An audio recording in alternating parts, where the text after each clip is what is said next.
ఆంధ్రప్రదేశ్లో ఘనంగా మహానాడు సంబరాలు. తెలుగుదేశం పార్టీ వ్యవస్థాపకుడు ఎన్టీ రామారావు జయంతి సందర్భంగా మే నెల 27, 28, 29 తేదీలలో రాష్ట్ర వ్యాప్తంగా పసుపు పండుగగా మహానాడు కార్యక్రమాలను టీడీపీ నాయకులు, కార్యకర్తలు ఘనంగా నిర్వహిస్తున్నారు. ఎన్టీఆర్ సేవలను స్మరించుకుంటూ పార్టీ శ్రేణులు ప్రత్యేక కార్యక్రమాలు చేపట్టగా పార్టీ బలోపేతానికి కృషి చేయాలి అని నేతలు పిలుపునిచ్చారు. ఈ కార్యక్రమంలో సీఎం నారా చంద్రబాబు నాయుడు ఆధ్వర్యంలో పలువురు నాయకులు, కార్యకర్తలు పాల్గొన్నారు.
ప్రాణ సమానమైనటువంటి తెలుగుదేశం పార్టీ కుటుంబ సభ్యులందరికీ ఇక్కడుండే వాళ్లే కాదు, నిన్న ఈరోజు మీరు చూస్తే ఒక చరిత్ర.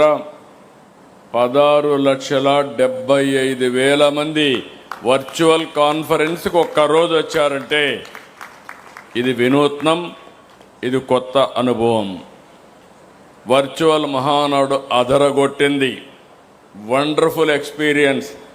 నా జీవితంలో చాలా మహానాడు చూశాను, కానీ ఈ మహానాడు మాత్రం ఒక చరిత్ర సృష్టించింది.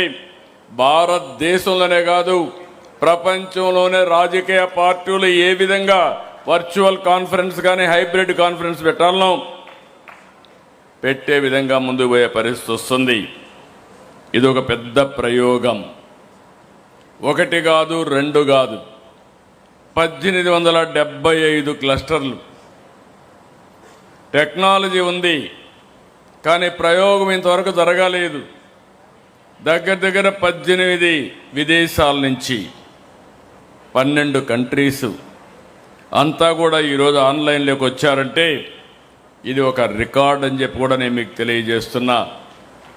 రికార్డు సృష్టించడం, రికార్డు తిరిగి రాయడం, రికార్డు బద్దలు కొట్టడం ఒక్క తెలుగుదేశం పార్టీకే సాధ్యం. అదే సమయంలో ఒక ట్రెండ్ సెట్టర్ కూడా. ఏదైనా ఎవరైనా చేయాలంటే దాన్ని ఒక ట్రెండ్ సెట్ చేసే బాధ్యత కూడా మందే. ఆ విధంగా మనం ముందుకు పోతున్నాం. ఫస్ట్ టైం నిన్న ఈరోజు నేను ఏమీ మాట్లాడలేదు మధ్యలో. నేను ప్రతి ఒక్క మహానాడులో ప్రతి ఒక్క తీర్మానం పైన నేను అప్పుడప్పుడు ఎప్పుడు ఇంటర్వ్యూ అయ్యేవాడిని.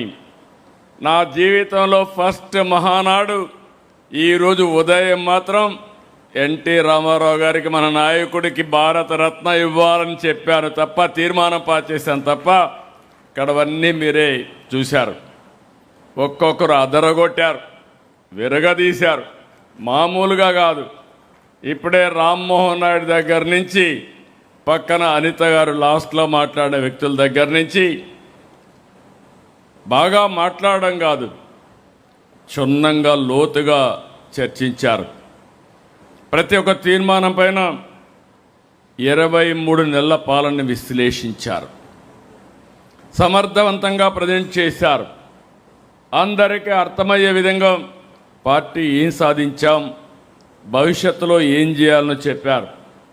ఈ మహానాడు ద్వారా మనందరం ఒకే సందేశం, కార్యకర్తే అధినేత అనేది ఈ మహానాడులో అడుగడుగునా కనపడుస్తుంది.